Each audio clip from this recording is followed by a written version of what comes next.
That's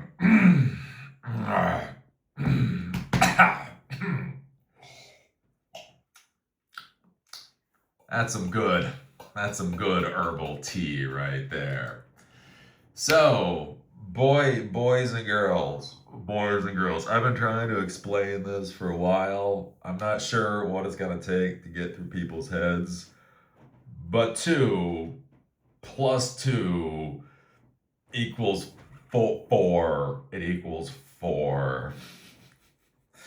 So in probably the least surprising news of the day, Iran has now officially attacked Oracle and Amazon data centers in the Mid East, right? So Trump has come out and Trump is threatening total war against Iran. He has threatened Iran to send Iran back to the Stone Ages. And basically, Iran responded, how much oil did the Middle East produce in the Stone Ages? Which is, touche, Iran, touche. So this is the world that we're in with our completely idiotic, batshit crazy fucking president, with the GOP that are a bunch of fucking castrated goddamn poodles that are on their backs pissing on themselves, just hoping, desperately hoping somebody thinks that they're an alpha dog. Hey, Republicans, remember when you were the party of men? Can we go back to that? Can we go back to that? Can you stop being the party of dogs, please? So yes, this is I don't know. It is what it is. I think one of the fascinating things with this whole war in Iran is basically that our politicians have broadcast what our vulnerabilities are.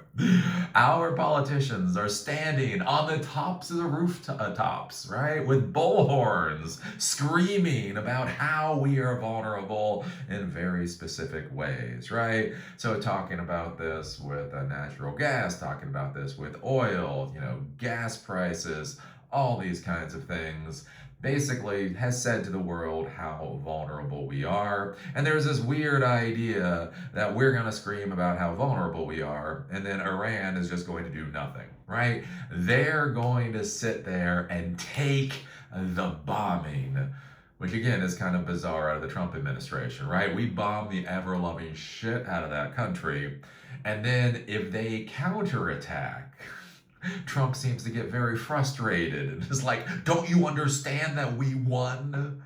Like, oh, God. It wasn't that long ago. It wasn't that long. Remember when a certain president was on the deck of an aircraft carrier with a big banner that said mission accomplished behind him? I remember. I was a full-fledged actual adult when that happened.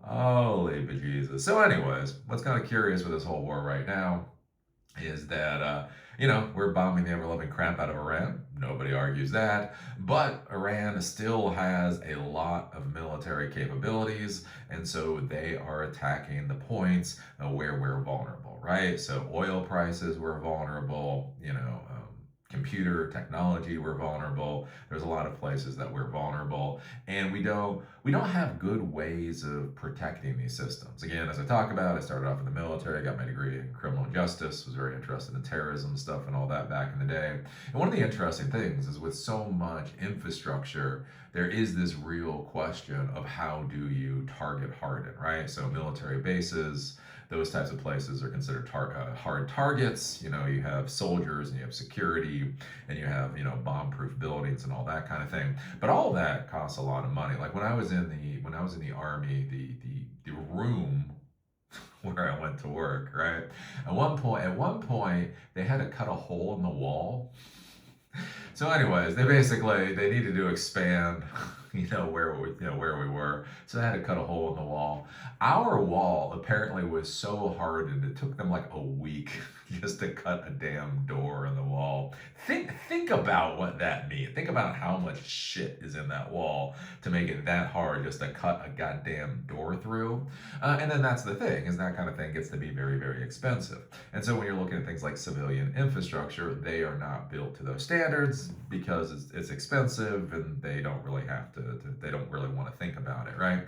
And so the question then becomes is what happens when civilian infrastructure becomes a military target, legitimate or not. And I do wonder about this in the technology world. Again, the thing that's fascinating for me being in the technology world for so long is if you go back to the early 2000s, many of us were former military, many of us were former government, that type of deal. There was just a mentality of technology professionals back in the day.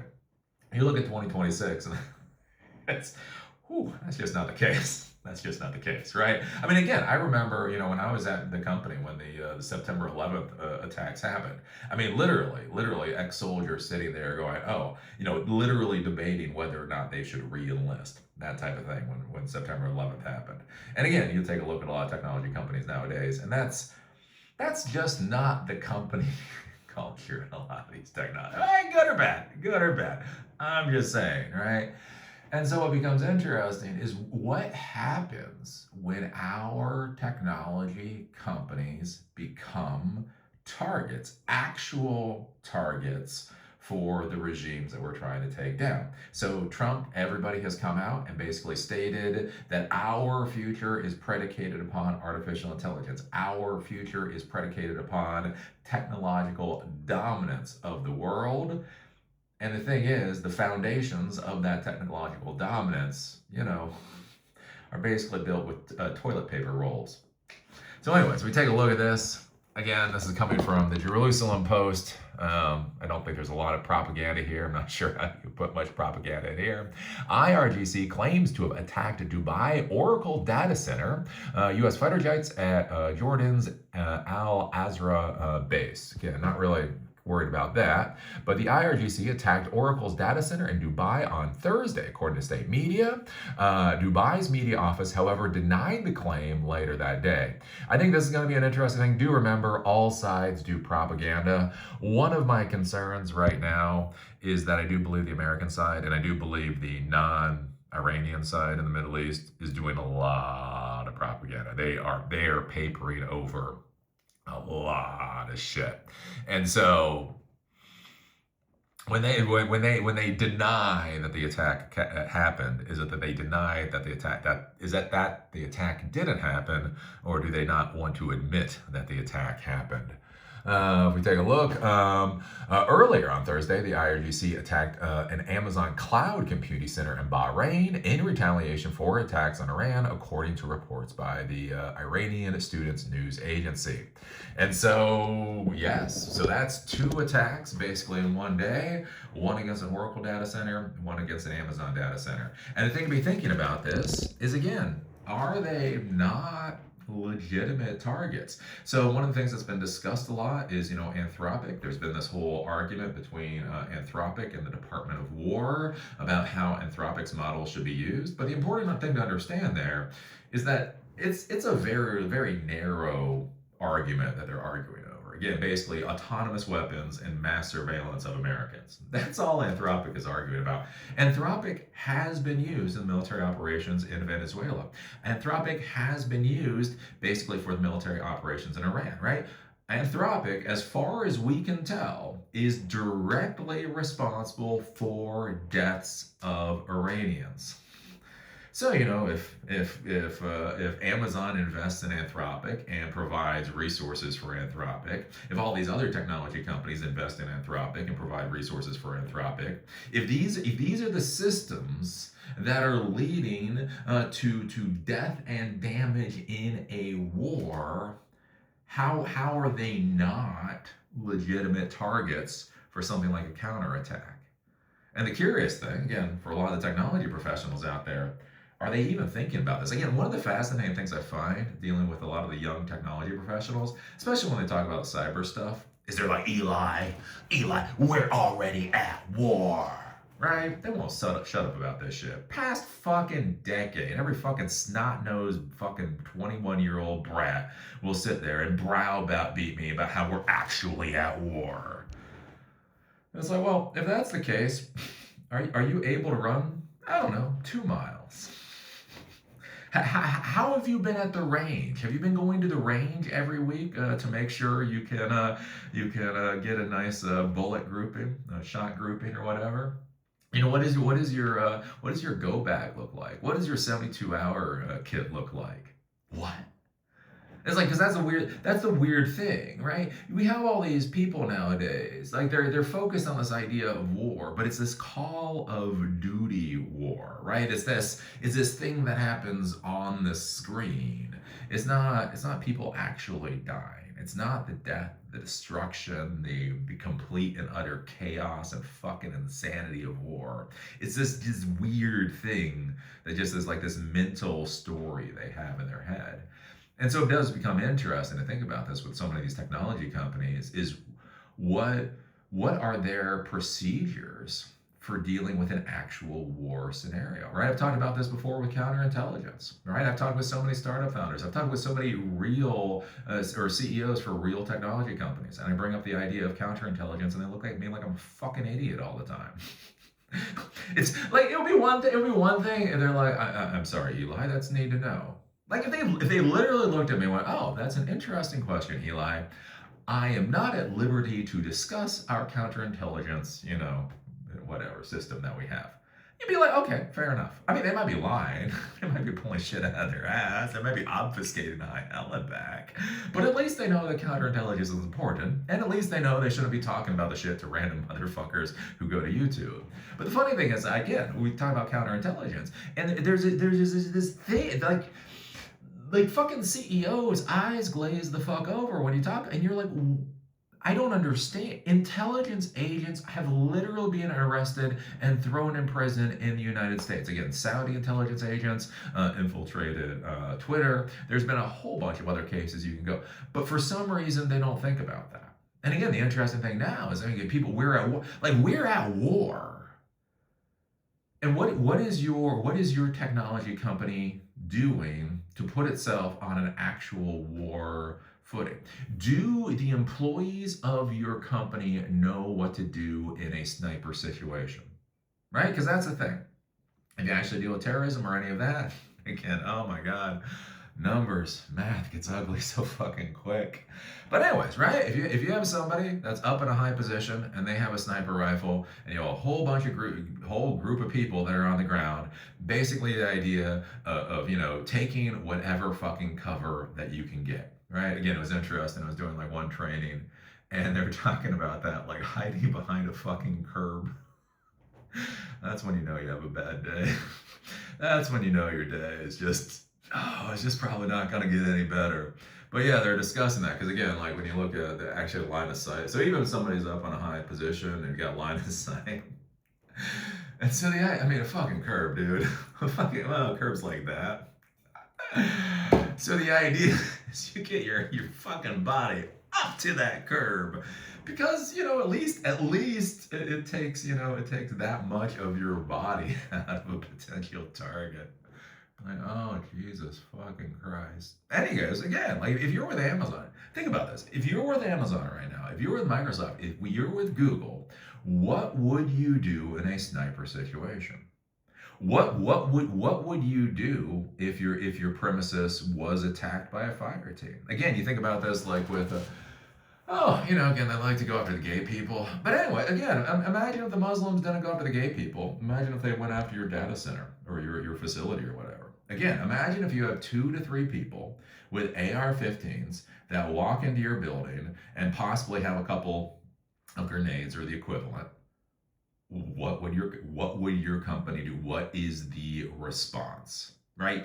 Do you have a way to lock down your facility? Do you have a way to alert people in your facility that there is a terrorist incident occurring? Do people in your facility know what the fuck to do if it is occurring? And the weird part is, Again, we have all the fucking funding in the world to blow up Iranian bridges.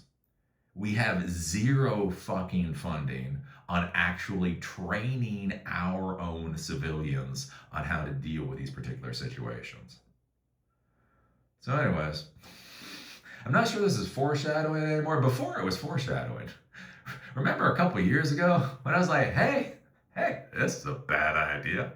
Yeah, okay, well now we're into the beginning of the consequences of a bad idea, but it can get a lot worse. Again, like especially with Trump pushing this whole idea of total war against Iran. And one of the things you have to think about with this is we have our own military officers that are talking about this essentially being a holy war. So if our own military officials are talking about this being a holy war, then if it is a holy war, what happens if Iran tries to globalize the holy war? Again, that's where things get bad. So, anyways, so what do you think about this? What do you think about Iran attacking an Oracle data center and an Amazon data center in the Middle East, in Bahrain and Dubai? What do you think about the status of your company when it comes to something like a war footing situation, right? How bad do you think this is gonna go? How bad do you think this is gonna go? I mean, hell, if Trump was blindsided by the idea of the Strait of Hormuz being shut down, nobody could have seen this. Like, motherfucker, they were talking about this shit back in like 1985. What do you mean? Like, if our president is so fucking psychotic, stupid, like just beyond fucking batshit insane, right?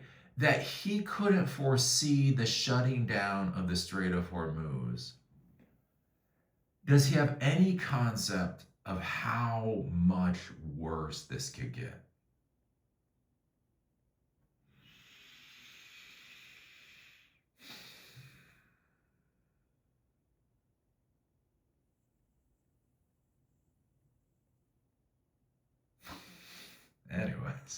Anyways, put your thoughts down below. Do remember I do these videos in order to support Silicon Dojo, hands-on technology education that empowers you to do whatever the hell it is you want to do in Durham, North Carolina, and Asheville, North Carolina. We're doing a class on RAG and vector databases next week. We have many more classes coming down the pike. Take a look at silicondojo.com. If you want to support Silicon Dojo, there's a donor box link down below. And yeah. Yeah. I don't fucking know. See you later.